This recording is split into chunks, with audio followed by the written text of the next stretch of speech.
Hello दोस्तों, हाय। कैसे हैं आप लोग? आप सभी को एस के यादव सर की क्लास में स्वागत है।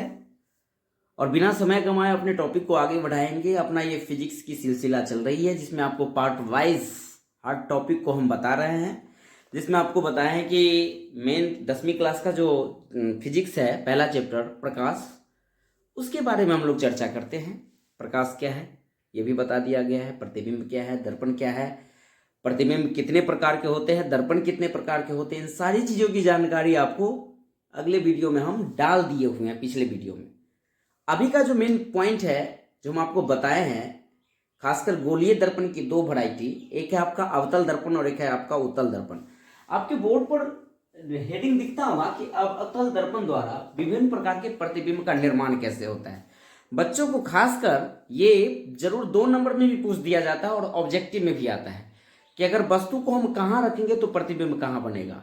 हम 2 केस आज पढ़ेंगे। 2 केस तो वैसे 6 पढ़ेंगे अवतल दर्पण में और 2 केस पढ़ेंगे उत्तल दर्पण में।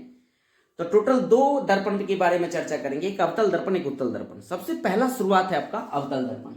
इनको पढ़ने से पहले एक बार अवतल दर्पण को जान लीजिए। अवतल दर्पण क्या है बता दिए थे ना।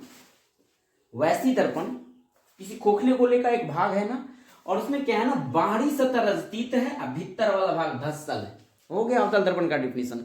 वैसा दर्पण जिसकी बाहरी सतह रंगा हुआ हो अर्थात रजतीत हो और भीतरी भाग क्या हो, धसा हुआ हो, वो क्या है, अवतल दर्पण। इसके बारे में हम एक बेसिक बात की भी जानकारी दिए थे। जब इसको गोल करोगे ना तो इधर से गोल नहीं होगा। आप खुद कहोगे कि गुरुजी कि ऐसे गोल कीजिए, और जब ही ये गोल होगा तो यहाँ पे केंद्र होगा। और ध्यान रखना, आप प्रकाश का लाइट इधर से नहीं बाढ़ सकते। जब ये इधर पर बाढ़िएगा तो कोई काम का ही नहीं। प्रकाश का लाइट किधर जाएगा, प्लेन तरफ, जिधर रंगा हुआ नहीं है। और इधर से जब लाइट बाढ़िएगा तो प्रकाश क्या होगा, रिफ्लेक्ट होगा। चाहे वस्तु तो, इसका मतलब लाइट जलाने का सेंस, आप कभी मुंह इधर से देख सकते हैं क्या? इधर से कभी आपको दिखाएगा ही नहीं क्योंकि रंगा हुआ पार्ट है। बिना रंगे हुए तरफ आकर के अपना चेहरा दिखाना पड़ेगा। तो जब बिना रंगे हुए तरफ अपना चेहरा रखिएगा, इसका मतलब आप एक प्रकार का वस्तु हो गए। या कोई मार्कर को रख लीजिए, इस किताब को रख लीजिए, दुनिया के सारे सब्सटेंस को रख लीजिए, वो किधर आ जाएगा, आपको बिना रंगे हुए तरफ रखना है। उनको हम बिंब कहते हैं अर्थात वस्तु कहते हैं। तो वस्तु हमेशा आपको क्या रहेगा, बिना रंगे हुए तरफ। और बिना रंगे हुए तरफ हमेशा कहो निगेटिव रहेगा, और रंगा हुआ तरफ क्या हो जाएगा, आपका पॉजिटिव हो जाएगा। तो वस्तु कभी इधर रखेंगे क्या, नहीं रखेंगे। वस्तु कहाँ रखेंगे, इधर। जब भी इधर रखेगा तब अवतल दर्पण में हमेशा वस्तु कहां से, पोल से नापते हैं। यहाँ पर बीच वाला पार्ट को हम पोल बता दिए हुए हैं आपको अगले वीडियो में।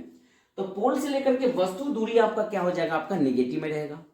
गोल बन रहा है, यहाँ पे सेंटर है, यानी यहां से यहां तक के केंद्र भी क्या होगा, आपका नेगेटिव होगा। इसके बीच में जो फोकस होगा वो भी क्या होगा, आपका नेगेटिव होगा।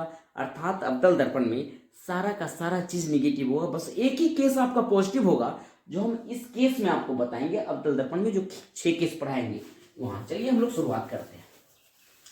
क्वेश्चन आएगा आपको, क्वेश्चन आएगा कि जब अवतल दर्पण में, कौन सी दर्पण में, अवतल में, जब वस्तु को हम कहां रखते हैं, अनंत पर रखते हैं। अनंत पर रखते हैं।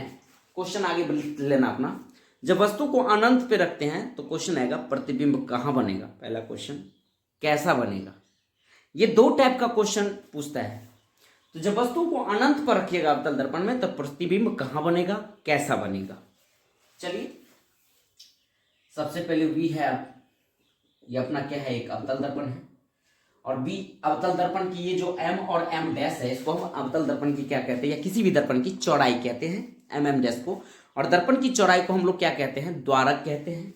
बीच में क्या होता है, पोल होता है। और यहाँ क्या होता है, मान लीजिए सेंटर है, यहाँ क्या है, सेंटर है। पोल से सेंटर को मिलाने वाली रेखा जो है, इसको हम लोग प्रधान अक्ष कहते हैं। कौन अक्ष कहते हैं, प्रधान अक्ष कहते हैं, या तो मुख्य अक्ष भी कहते हैं। और हम वस्तु को अनंत से ला रहे हैं। वस्तु को कहां से ला रहे हैं, मान लीजिए कि अनंत से वस्तु यहां आया, अनंत से वस्तु दर्पण से टकराया। टकराने के बाद क्या होगा ना, ये रिफ्लेक्ट होकर के इधर आ जाएगा, रिफ्लेक्ट होकर के यहाँ फोकस पे आ गया। ये हो गया। जब वस्तु को अनंत पे रखिएगा तो प्रतिबिंब कहां बनेगा, कहां बन रहा है, कहां पे रिफ्लेक्शन होकर के जा रहा है, परावर्तित होकर के, तो फोकस पे जा रहा है। तो सीधा याद रखिए कि जब वस्तु अनंत पे रहेगा तो प्रतिबिंब कहां बनेगा, आपको फोकस पे बनेगा। अवतल दर्पण में जब वस्तु अनंत पे रहेगा तो प्रतिबिंब फोकस पे बनेगा, अनंत पे रहेगा तो प्रतिबिंब फोकस। और कैसे बना, हम अनंत से ला रहे हैं। अनंत में वस्तु कहां रखा है वो मुझे भी पता नहीं, आपको पता है। तो जब वस्तु अनंत पे रहा तो दर्पण से टकराने के बाद दोनों रिफ्लेक्ट होकर के कहाँ जा रहा है, फोकस पे। आंसर लिखना पहला केस इसमें, या पॉइंट वाइज लिख लो ए नंबर में, जब वस्तु अनंत पे हो तो प्रतिबिंब कहाँ बन रहा है, फोकस पर बन रहा है। दूसरा नंबर केस इसमें ये लिखना है कि कैसा बनेगा, यानी आपको बस बहुत छोटा बनेगा, बहुत छोटा बनेगा। और केस क्या हो सकता है बहुत छोटा के साथ, ये उल्टा बनेगा। कैसा बनेगा, उल्टा। और जो उल्टा है वो क्या हो जाएगा, आपका वास्तविक बनेगा। तो 4 टाइप का आपका उत्तर निकल जाएगा। अब चारों ऑप्शन में आपको जो भी दिया रहे आप टिक आउट करके आना। फिर से, जब वस्तु हम अवतल दर्पण में कहाँ रखे, अनंत पे, प्रतिबिंब अपना कहाँ बना है, तो फोकस पे बना है। प्रतिबिंब कहाँ बना, फोकस। फोकस पे छोटा नहीं, क्या बोलने का, बहुत छोटा। क्या बोलेंगे, बहुत छोटा। तो जब अनंत पे रखते हैं वस्तु को तो प्रतिबिंब क्या बन रहा है, फोकस पे बहुत छोटा, और साथ ही साथ उल्टा बन रहा है। कैसा बन रहा है, उल्टा। जो जो उल्टा होगा वो अपने आप में क्या होगा, वास्तविक हो जाएगा, रियल, वास्तविक प्रतिबिंब में। पहला केस समझ में आया, जब वस्तु अनंत पे था, प्रतिबिंब बना फोकस पे, बहुत छोटा बना है, उल्टा बना है और वास्तविक बना है। अब हम दूसरा नंबर केस पढ़ेंगे। दूसरा केस क्या होगा, जब वस्तु को हम, अब अनंत पे था ना, और यहां सी है ना वक्रता केंद्र, अब घींच करके हम वस्तु को लाएंगे अनंत और वक्रता केंद्र के बीच में लाएंगे। अनंत और वक्रता केंद्र के बीच में ऐसे क्वेश्चन आता है कि अवतल दर्पण में जब वस्तु अनंत और वक्रता केंद्र के बीच हो, वक्रता केंद्र के बीच हो तो प्रतिबिंब कहां बनेगा, कैसा बनेगा। चलो एक वस्तु को हम खड़ा करते हैं अनंत और वक्रता केंद्र के बीच में।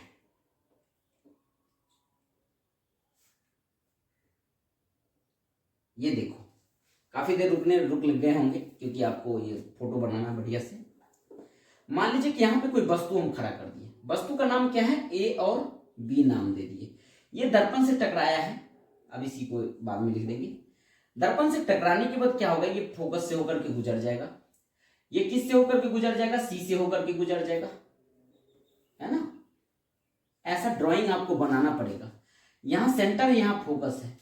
हम वस्तु जो ए बी था ना उसको कहां रखे, अनंत और वक्रता केंद्र के, ये है ना सेंटर, केंद्र, वक्रता केंद्र के बीच में खड़ा किए ए बी को। हालांकि ये फोटो आप अच्छे से बनाना सीख लीजिएगा क्योंकि 5 नंबर का क्वेश्चन आता है जब आपको दर्पण फॉर्मूला सिद्ध करवाएंगे कि सिद्ध कीजिए कि अवतल दर्पण में दर्पण प्रतिबिंब अर्थात 1/v + 1/u = 1/f होता है, तो वहां पे ये ड्राइंग आपको आना चाहिए। अगर ये ड्राइंग नहीं आएगा तो यू कैन नेवर प्रूफ, आप कभी सिद्ध ही नहीं कर सकते हैं।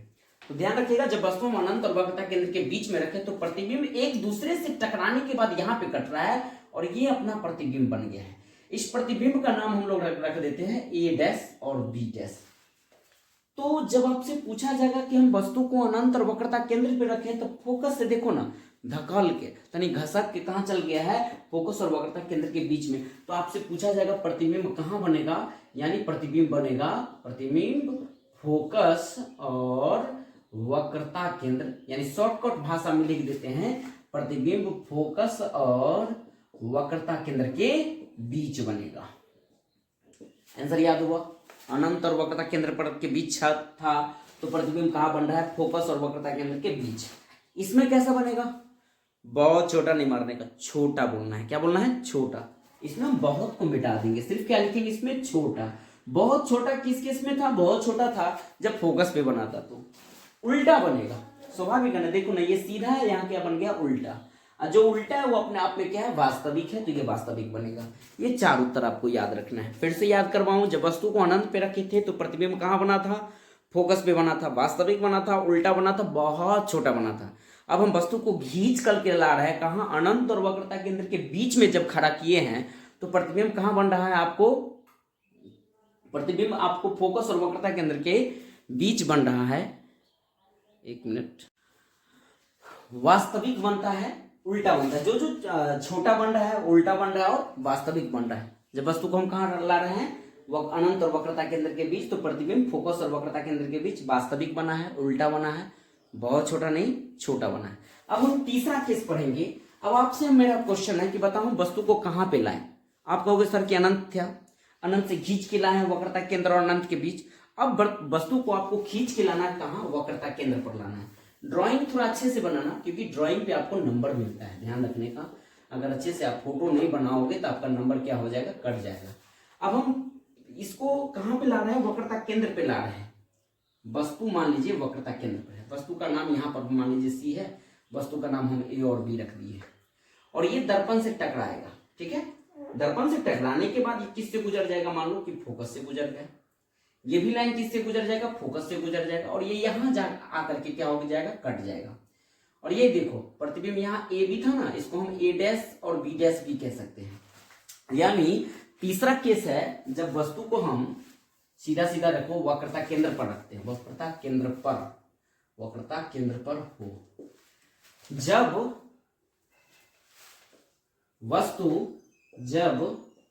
वस्तु वक्रता केंद्र पे हो तो प्रतिबिंब कहां बनेगा, कैसा बनेगा। ये ड्राइंग समझ में नहीं आएगा, एक बार और फिर से बता दूं। आपको कुछ नहीं करना है, पहले तो क्वेश्चन दिमाग में सेट करो कि क्वेश्चन क्या है। क्वेश्चन ये आपसे कह रहा है कि जब वस्तु को आप कहां रख रहे हैं, वक्रता केंद्र पर रख रहे हैं। सीधा सीधा बात है, ये आपका क्या है, अवतल दर्पण है, वैसा दर्पण जिसकी बाहरी सतह नजदीक हो। बीच वाले पार्ट को पोल कहते हैं, ठीक है, ज्यामितीय भाग में। और ये एम और एम डैश जो है दर्पण की चौड़ाई है, जिसको हम दर्पण का द्वारक कहते हैं। और ये है आपका प्रधान अक्ष, प्रधान अक्ष या मुख्य अक्ष इसको कहते हैं। जब पोल सेंटर से पास हो, वक्रता केंद्र से पास हो, तो ये आपका प्रधान अक्ष है, यहाँ पे लिख सकते हैं आप प्रधान अक्ष। अब हम वस्तु को कहां रख रहे हैं, सेंटर पे रख रहे हैं। मैं नहीं, आपका क्वेश्चन कह रहा है कि जब वस्तु को वक्रता केंद्र पे रखो, ये दर्पण से टकराएगा। टकराने के बाद यहाँ पे अभी फोकस मत लिखना, क्योंकि क्या होता है ना, जब फोकस लिख दोगे तो आपका लाइन गड़बड़ हो जाएगा। लाइन पास करने के बाद फोकस लिखोगे ना तो आपका नंबर भी नहीं कटेगा और सही से ड्राइंग भी बन जाएगा। इसको मान लो कि हम फोकस से गुजार दिए, और ये भी कहां से गुजर जाएगा, आपको इसी फोकस से गुजर जाएगा। जब इसको आगे टकराओगे ना तो सेम सेम इसी सामने कट जाएगा। तो ये वस्तु हम लिख लेते हैं, इसका नाम ए और बी है, और ये प्रतिबिंब बन गया, उसका नाम हम मान लो जी कि ए डैश और बी डैश रख दिए। ये आपका फोकस है, इधर रे रिफ्लेक्ट कर रहा है, इधर से इधर ये रिफ्लेक्ट कर रहा है। तो पहला केस हमको क्या बताना है कि जब वस्तु वक्रता केंद्र पर था तो प्रतिबिंब कहां बना है, शॉर्टकट लिख देते हैं, प्रतिबिंब कहां बना है, सी पर ही बना है। सी पर बोले तो वक्रता केंद्र पर ही बना है, याद रहना चाहिए। जब वस्तु हम वक्रता केंद्र पर रखें तो प्रतिबिंब फोटो भी कहां बना है, वक्रता केंद्र पर ही बना है। कैसा बना है, ये बराबर बना है। बराबर कहने का सेंस, जितना बड़ा वस्तु है उतना ही बड़ा आपका प्रतिबिंब बना है, इसमें बराबर बना है। और साथ ही साथ क्या बना है, आपको उल्टा बना है। क्या बना है, उल्टा। देख रहे हैं ना, ये सीधा खड़ा है, ये उलट गया है। और जो प्रतिबिंब उल्टा होता है उसको हम क्या कहते हैं, वास्तविक कहते हैं। तो ये आपका क्या बन जाएगा, आपको वास्तविक है, ध्यान रखने का। और इधर ही बन गया ना, इसलिए वास्तविक है। जिधर आप वस्तु रखे थे उधर प्रतिबिंब बन गया, तो अपने आप में क्या है, वास्तविक है। तो मैं फिर से बताऊं कि जब वस्तु को वक्रता केंद्र पे रखा तो प्रतिबिंब कहां बना, वक्रता केंद्र पर ही बना। बराबर बना है, बराबर कहने का सेंस, जितना बड़ा वस्तु है उतना बड़ा प्रतिबिंब बना है। उल्टा बना है, और वस्तु क्या है, आपको वास्तविक बना है। फिर से हटाऊं, जब वस्तु को अनंत पे रखे थे तो प्रतिबिंब कहां बना था, फोकस पे। कैसा बना था, बहुत छोटा बोलना है, उल्टा बना और वास्तविक बना। जब वस्तु को खींच करके हम कहां लाए, अनंत और वक्रता केंद्र के बीच जब खड़ा किए थे तो प्रतिबिंब फोकस और वक्रता केंद्र के बीच बना था, प्रतिबिंब वास्तविक बना था, उल्टा बना था और छोटा, इसमें बहुत नहीं लगाना है। और जब वस्तु को हम सी पर अर्थात वक्रता केंद्र पर रखे तो प्रतिबिंब भी वक्रता केंद्र पर ही बना है, वास्तविक बना है, उल्टा बना है और वस्तु का बराबर। अगला क्वेश्चन आपको क्या होगा, आप खुद रियलाइज कीजिए। अब हम वस्तु को खींच के इधर लाएंगे, इधर लाने का सेंस सी और एफ के बीच रखेंगे। लिखिएगा तीसरा नंबर पॉइंट। अब अपना शुरुआत होगा कि हम जब वस्तु को कहां रखेंगे, सी और एफ के बीच रखेंगे। सी और एफ का मतलब समझते हैं, सी को हम वक्रता केंद्र कहते हैं और एफ को फोकस कहते हैं। चलो, ये है आपका दर्पण की, अब तक किसी खोखले गोले का भाग बाहर से रसदीत कर दिए तो अवतल दर्पण। अवतल दर्पण की बाहरी सतह रसदीत है, भीतरी सतह क्या होती है, आपका धंसी हुई रहती है। बीच वाले पार्ट को पोल कहते हैं, ध्रुव कहते हैं। आपसे पूछा भी जाएगा ध्रुव क्या है, तो दर्पण की ज्यामितीय भाग यानी बीच वाले भाग को दर्पण का ध्रुव कहते हैं। और ये हो गया एम और एम डैश हो गया, दर्पण की चौड़ाई अर्थात एम एम डैश। दर्पण की चौड़ाई को दर्पण का द्वारक कहते हैं। यही पोल से अगर मान लीजिए ये सी से ये अक्ष अगर पास कर गई, ये लाइन पीसी अनंत तक चली जाएगी मान लो, तो ये आपका मुख्य अक्ष या प्रधान अक्ष है। हमको वस्तु, और यहाँ पर कहीं पर आपका फोकस है, हमको वस्तु को क्या रखना है, सी और एफ या एफ और सी के बीच रखना है। चलो यहाँ पे हम कोई वस्तु खड़ा कर देते हैं, इस वस्तु का नाम बीच में रखो, थोड़ा अच्छा लगेगा। ये वस्तु है अपना ए और बी, ठीक है, ए और बी आपका वस्तु है। एक बार क्या होगा, ये रिफ्लेक्ट होकर के फोकस से होकर के पास हो जाएगा। ये क्या हो जाएगा, यहां से इस सेंटर से इसको पास कीजिएगा, यहां पे मान लीजिए सेंटर है, इसको सेंटर से होकर के पास करो। जब पास करोगे ना तो ये आगे जाकर के देखिएगा कहीं ना कहीं दोनों टकरा जाएगा, ये आगे जाकर के। और ये कहां टकराएगा, आप खुद कहोगे ये नया प्रतिबिंब बन गया जिसका नाम है ए डैश और बी डैश। ये थोड़ा जटिल है फोटो, थोड़ा फिर से समझिए कि जब हम वस्तु को कहां रखे हैं, फोकस और वक्रता केंद्र के बीच रखे हैं। जब ये वस्तु को रखे तो वस्तु से क्या होगा, दर्पण से ये टकराएगा, टकराने के बाद ये लाइन आपको फोकस से गुजरेगा। ये लो मैं ड्राइंग बता देता हूं, और इसको हमको सेंटर से पास करना है। ये दोनों चीज, दोनों लाइन अगर जाकर के जहां पे क्रॉस कर दिया, एक दूसरे को बाइसेक्ट कर दिया, कट गया, वहीं पे जाके आपको प्रतिबिंब बनेगा। आप खुद कहोगे कि प्रतिबिंब इस बार कैसा बना है। तो सबसे पहले प्रतिबिंब बना है कहां, तो लिखेंगे प्रतिबिंब आपको सी और इंफिनिटी बोले तो अनंत, अर्थात वक्रता केंद्र तथा अनंत के बीच बना है। जब हम वस्तु को फोकस और वक्रता केंद्र के बीच रखे तो प्रतिबिंब कहां बना है, वक्रता केंद्र और अनंत के बीच बना है। दूसरा केस क्या लिखना है आपको, बड़ा बना है। यानी देखो वस्तु की साइज है ए और ये बी था, आपको गौर से देखो, जितना बड़ा ए बी है वो क्या हो गया, ए डैश बी डैश बड़ा बन गया है। बहुत बड़ा नहीं कहिएगा, इसमें बड़ा बना है। तीसरा केस हमको क्या देखना है इसमें कि आपको कैसा बना है, तो उल्टा बना है। जो जो उल्टा हो जाएगा तो अपने आप में वो क्या हो जाएगा, ये आपका वास्तविक बना है। तो ये था आपका तीसरा केस। पहला केस में क्या रखे थे, जब वस्तु को हम अनंत पे रखे थे तो प्रतिबिंब फोकस पे बना। दूसरा केस में अनंत और वक्रता केंद्र के बीच रखे तो प्रतिबिंब बना था फोकस और वक्रता केंद्र के बीच। तीसरा, जब वक्रता केंद्र पे रखे हैं तो प्रतिबिंब वक्रता केंद्र पर ही बना था। अब चौथा केस है ये, सॉरी तीसरा कहा गया था, ये चौथा केस है जब वस्तु को हम वक्रता केंद्र और फोकस के बीच रखे हैं तो आज आपका प्रतिबिंब अनंत और वक्रता केंद्र के बीच बना है। अब पांचवा केस में क्या होगा, फिर से हम लोग वस्तु को खींच के कहां लाएंगे, फोकस पे लाएंगे। छठा केस क्या होगा, हम वस्तु को खींच के कहां लाएंगे, फोकस और पोल के बीच लाएंगे। तो पहले हम लोग पढ़ लेते हैं ये आपका पांचवा केस। पांचवा केस में क्या रखेंगे, जब वस्तु फोकस पर हो। जब वस्तु कहां पे हो, फोकस पर हो। तो जब वस्तु फोकस पर हो तो प्रतिबिंब कहां बनेगा, कैसा बनेगा, इनको देखो। ड्राइंग पढ़ना सीखो, ये नहीं सीखोगे तो फिर समझ में नहीं आएगा। ये क्या आपका अवतल दर्पण की बाहरी सतह स्थित है। बार बार मैं यही रटा रहा हूं, एमएम डैश दर्पण की चौड़ाई हुई जिसे हम द्वारक कहते हैं। बीच वाले पार्ट को पोल या ध्रुव कहते हैं। ये पास किससे हो रहा है, सेंटर से। ये जो पीसी वाली लाइन है इसको मुख्य अक्ष या प्रधान अक्ष कहते हैं। वस्तु को हमको कहां रखना है, मान लो कि फोकस पर, भी इसको थोड़ा डिलीट करता हूं। यहां पर मान लीजिए कि अपना ये फोकस है, फोकस पे वस्तु का नाम दे दिए हैं ए और बी। ये फोकस है यहाँ पे। अब ये दर्पण से ऐसे टकराएगा, टकराने के बाद क्या होगा, ये फोकस से होकर के ये गुजर जाएगा ऐसे। और ये लाइन को आपको सेंटर से गुजारना पड़ेगा। कहां से गुजारना पड़ेगा, सेंटर से गुजारना पड़ेगा। यहाँ पे मान लो सेंटर है, ये सेंटर से गुजर रहा है। एक चीज गौर से देखिएगा, ये जो लाइन आपको दोनों जा रहा है ना, ये कहीं जीवन में नहीं कटेगा। कहां कटेगा भगवान जाने, अर्थात अनंत पे कटेगा। जो अनंत पे कटा, आप वस्तु का साइज पता नहीं कर सकते। तो ये वस्तु क्या हो जाएगा आपको, बहुत बड़ा। मैंने अभी बड़ा पढ़ाया ना, ये आपका बहुत बड़ा बन जाएगा। एक बार और फिर से बताऊं, क्योंकि ड्राइंग समझाने से क्या होगा, आपको दिमाग में सेट हो जाएगा। ये अपना क्या है, अवतल दर्पण है, पोल है। यहां पे वस्तु फोकस पे था, इस दर्पण से टकराया, टकराने के बाद ये कहां से पास होता है, फोकस से पास होता है ये लाइन। और इस लाइन को हमको कहां से पास करना होता है, सेंटर से। तो यहां पर मान लीजिए सेंटर है, ये दोनों कहीं नहीं टकराएगा। बहुत दूर जाके कहीं टकरा जाए भले ही, लेकिन हमको नहीं लग रहा है ये टकराने वाला चीज है। तो जब वस्तु को फोकस पे रखे हैं तो प्रतिबिंब कहां बनेगा अपना, सीधा सीधा बोलो तो इंफिनिटी यानी अनंत पे बनेगा। अनंत लिखना, कैसा बनेगा, बड़ा। बड़ा नहीं, इसके आगे आपको बहुत जोड़ना पड़ेगा, यानी बहुत बड़ा बनेगा। और उल्टा बना है और वास्तविक बना है।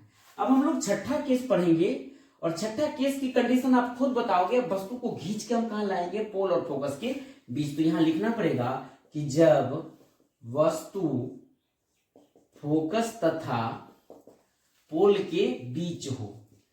पी जब बोल रहा हूं ना, तो पी को ध्रुव समझिएगा, ठीक है।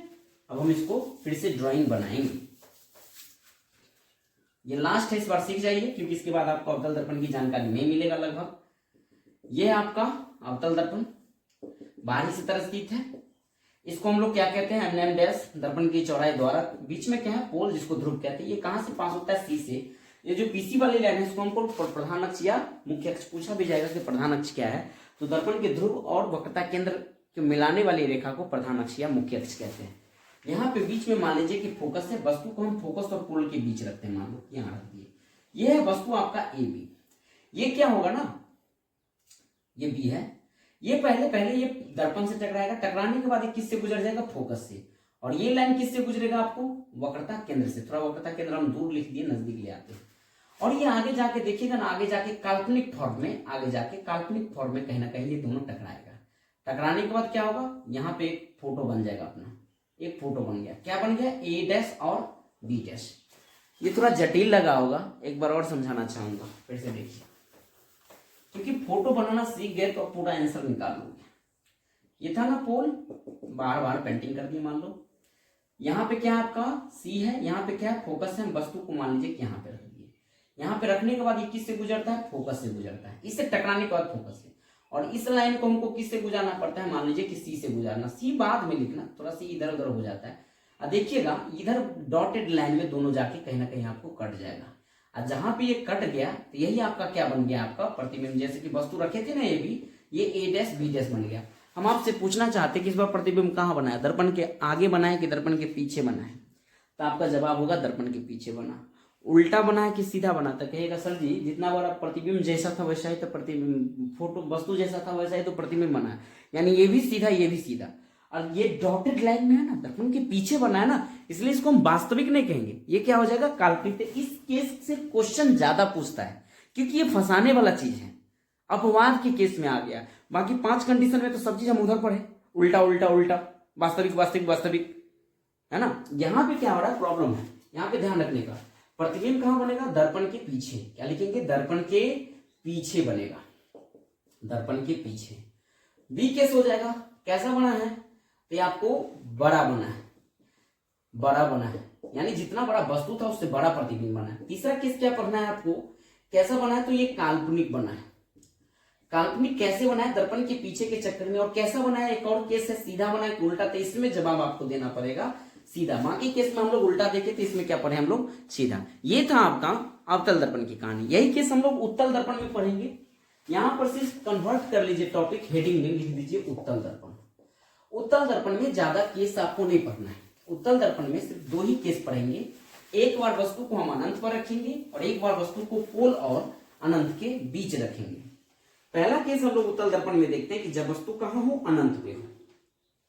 फर्स्ट कंडीशन, उत्तल दर्पण द्वारा विभिन्न प्रकार के प्रतिबिंबों का निर्माण। तो पहला केस है जब वस्तु को अनंत पर रखते हैं तब, अनंत पर हो तब। सबसे पहले उत्तल दर्पण कहते हैं किसको, वैसा दर्पण जिसकी भीतरी सतह इस बार स्थित करना है। बनाइए ड्राइंग, ये देखो बाहर से नहीं रखने का, इस बार हमको कहां से रखना है, भीतर से रखना है। और जब ये भीतर से रंगते तो रंगल वाला तरफ पॉजिटिव साइन लेते हैं, बिना रंगल वाला तरफ क्या लेते हैं, निगेटिव साइन लेते हैं। इसमें भी दर्पण की चौड़ाई होगी, जिसकी दर्पण की चौड़ाई को द्वारक कहते हैं। इसमें भी पोल होगा, पोल किससे पास होगा, आपको सेंटर से पास होगा। यहाँ पे मान लीजिए इधर हम काल्पनिक लाइन में रखें, क्योंकि यहाँ पे वस्तु आप जीवन में इधर खड़ा नहीं कर सकते हैं। खड़ा कीजिएगा बेकाम का वस्तु हो जाएगा, कोई प्रतिबिंब ही नहीं बनेगा। जिधर रंगा हुआ पार्ट रहेगा उधर थोड़ी प्रतिबिंब बनेगा। आपको बिना रंगा हुआ तरफ रखना है, प्लेन तरफ। इधर रखोगे तो आपका चेहरा का फोटो बन जाएगा। अब क्या है ना, वस्तु कहीं खड़ा कीजिए, जिससे मान लीजिए एक रेखा ले लिया हम, ये पी, यहाँ पे कहीं पर सी होगा, कहीं पर मान लीजिए फोकस होगा। हम वस्तु को यहाँ पे कहीं से मान लीजिए अनंत से ले जा रहे हैं। सर यहाँ पे वस्तु को आप खड़ा क्यों नहीं करें, अगर हम वस्तु को खड़ा करेंगे तो आप तो देख लोगे वस्तु अनंत पे कितना बड़ा वस्तु हो, आपको भी नहीं पता है ना मुझे पता है। इसलिए कहावत है कि फर्स्ट केस जब वस्तु को अनंत पे रखेंगे तो प्रतिबिंब कहाँ बनेगा, जब ये अनंत से टकराया दर्पण से, ये भी मान लीजिए कि दर्पण से टकराया। टकराने के बाद क्या होगा, दोनों का दोनों आपको काल्पनिक फॉर्म में फोकस से होकर गुजरेगा। यहाँ पे फोकस कर देता हूं, ये भी किससे गुजरेगा, फोकस से। बस इतना ये लाइन का आपका जरूरत है उत्तल दर्पण में। ये रे ऐसे टकरा रहा है, कहाँ पे बना है, फोकस पे। तो जब वस्तु उत्तल दर्पण में हम अनंत पे रखे हैं तो प्रतिबिंब कहाँ बना है, फोकस पे। कैसा बना है, इसमें आप वास्तविक नहीं कीजिएगा, जिधर वस्तु रहे उधर प्रतिबिंब बन जाने तो वास्तविक है। ये वास्तविक नहीं हुआ, ये आपका आभासी हुआ। आभासी को ही हम लोग काल्पनिक कहते हैं। तो इसमें भी केस हमको याद रखना है कि कैसा बना है, काल्पनिक बना है। दूसरा केस यहाँ क्या रखना है कि छोटा भी नहीं बोलेंगे, इसमें क्या बोलेंगे, बहुत छोटा बना है। तीसरा केस क्या याद रखना है, दर्पण के पीछे बना है, दर्पण के पीछे बना है। और ये कैसा बना है, सीधा बना है। इसको क्या बोल देंगे हम लोग, सीधा बोलेंगे। छोटा यानी सीधा, यानी जैसे वस्तु था ना इधर खड़ा, वैसे इधर सीधा, इधर तरफ प्रतिबिंब बना है, बहुत छोटा में। तो ये केस है आपका पहला। वहीं दूसरा केस रखेंगे जब वस्तु को अनंत और पोल के बीच रखेंगे। जब वस्तु को अनंत और पोल के बीच रखते तो प्रतिबिंब कहां बनेगा, चलो बनाता हूं फिर से दर्पण। ये लास्ट केस है, अगर ये समझ में आ गया तो आपका पूरा कंसेप्ट क्लियर हो जाएगा। ये अपना कौन सा दर्पण है, अभी कोई दर्पण नहीं, किसी खोखले गोले का एक भाग है। जब इसको आप अंदर से रंग देते हैं तो ये आपका कौन सा दर्पण हो गया, उत्तल दर्पण। उत्तल दर्पण में ये मान लीजिए, अब हम यहां पे मान लो कि वक्रता केंद्र रख लेते हैं, यानी अनंत रख लेते हैं, ये अपना पोल है। इसके बीच में कहीं पर कोई वस्तु खड़ा कर दो, वस्तु का नाम हम दे दिए ए बी। हम कहेंगे ये ए बी कहाँ है, तो आप कहेगा सर जी अनंत और पी के बीच में नहीं, आपको क्वेश्चन ही कह रहा है कि कहाँ रखना है प्रतिबिंब को। अनंत, ये पी है, बी मत समझिएगा, अनंत और पी के बीच रखे। दर्पण से टकराया, टकराने के बाद क्या हो जाएगा, ये सबसे पहले तो यहाँ पे कहीं ना कहीं अपना फोकस है, ये किससे गुजरेगा, पहले कि ये मान लीजिए कि फोकस पे आ जाएगा। फिर एक और चीज हमको पास करना है, किससे, सी से। ये है ना, यहाँ पे पोल कहा जाए, इसको यहां से ले जाओ, ये शीत पड़ जाएगा, सॉरी थोड़ा एक बार समझो सही से, क्या है कि बिना नाप का बनाएगा ना तो गड़बड़ तो होगा ही बाबू। ये सीधा समझो सी पे चला जाएगा, यहाँ पे सी है, यहाँ पे वक्रता केंद्र है, और ये किससे टकराएगा, आपको फोकस से टकराया। देखो ये दोनों कट मार दिया, यहाँ पे कट मारा है। ये लाइन को हमको सीधा सी में मिलाना है, सी बोले तो वक्रता केंद्र में मिलाना, और ये वाला लाइन को किस में मिलाना है, फोकस में मिलाना है। ध्यान रखने का, ये डॉटेड फॉर्म में आएगा। तो जब वस्तु को हम अनंत और पोल के बीच रखें तो प्रतिबिंब कहाँ बना है, पोल और फोकस के बीच बना है। यहाँ पे वस्तु का नाम ए बी दिया, तो यहाँ प्रतिबिंब ए डैश और बी डैश कह सकते हैं। कैसा बना है, छोटा बना है, इसको बहुत छोटा नहीं कहेंगे, छोटा बना है।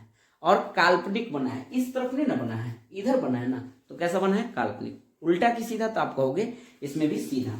लिख देता हूं पहला केस कि दर्पण के किधर बना है, तो दर्पण के पीछे बना है। दूसरा केस आपको क्या लिखना है, कि सीधा बना है। तीसरा केस क्या लिखना है आपको, कि काल्पनिक बना है। चौथा केस क्या लिखना है आपको, ये छोटा बना है, बहुत छोटा नहीं कहेंगे इसको, हम सिर्फ छोटा कहेंगे। तो ये केस था आपका दर्पण में, अवतल दर्पण से लेकर के उत्तल दर्पण में, कि प्रतिबिंब को कहाँ रखेंगे और वस्तु को कहाँ रखेंगे और प्रतिबिंब कहाँ बनेगा। 2 मिनट में फिर से हम रिवीजन करना चाहेंगे। अवतल दर्पण में वस्तु को अनंत पे रखे थे, प्रतिबिंब फोकस पे बना था, वास्तविक बना था, उल्टा बना था, बहुत छोटा बना था। अनंत और वक्रता केंद्र के बीच रखे थे, प्रतिबिंब फोकस और वक्रता केंद्र के बीच बना था, वास्तविक बना था, उल्टा बना था, छोटा बना था। वक्रता केंद्र पर रखे तो प्रतिबिंब भी वक्रता केंद्र पर बना था, वास्तविक बना था, उल्टा बना था, और वस्तु के बराबर बना था। वक्रता केंद्र और फोकस के ये फोकस और वक्रता केंद्र के बीच रखे तो प्रतिबिंब अनंत और वक्रता केंद्र के बीच भागा। फोकस पे रखे तो प्रतिबिंब अनंत पे भागा। फोकस और पोल के बीच रखे तो पीछे बना था। इस केस में जब वस्तु को अनंत पे रखे तो प्रतिबिंब फोकस पे बना, उत्तल केस में। फिर वस्तु को पोल और फोकस के बीच रख रहा हूं, अभी का केस जो बता रहा हूं वो कहाँ बन रहा है आपको, फोकस और पोल के बीच बन रहा है, और वास्तविक बना है, सॉरी काल्पनिक बना है, सीधा बना है, और वस्तु से छोटा बना है। चलिए हम लोग मिलते हैं अगले क्लास में, और अगला टॉपिक पढ़ाएंगे अवतल और उत्तल दर्पण के उपयोग। और ये चैनल नया है, अच्छा लगे तो थोड़ा सब्सक्राइब जरूर कर दीजिएगा। बाकी सब्सक्राइबर बढ़ेगा तो हमें भी पढ़ाने में मजा आएगा। और ये खासकर 10th के बच्चों के लिए है, कोई कंपटीशन के बच्चों के लिए उस हिसाब से नहीं कहा जाए, क्योंकि उसके पास वक्त कम है। प्रयास कीजिए कि आप शॉर्टकट थोड़ा मारिए, कंपटीशन वाले सब थोड़ा फास्ट में कीजिए। ये 10वीं के बच्चों के लिए है, उनको बहुत धीरे से बताना पड़ता है, बहुत तोड़ तोड़ के बताना पड़ता है, इसलिए लॉन्ग वीडियो लगता होगा आपको। लेते हैं हम विदा, तब तक के लिए good day, take care, all the best, जय हिंद, जय भारत।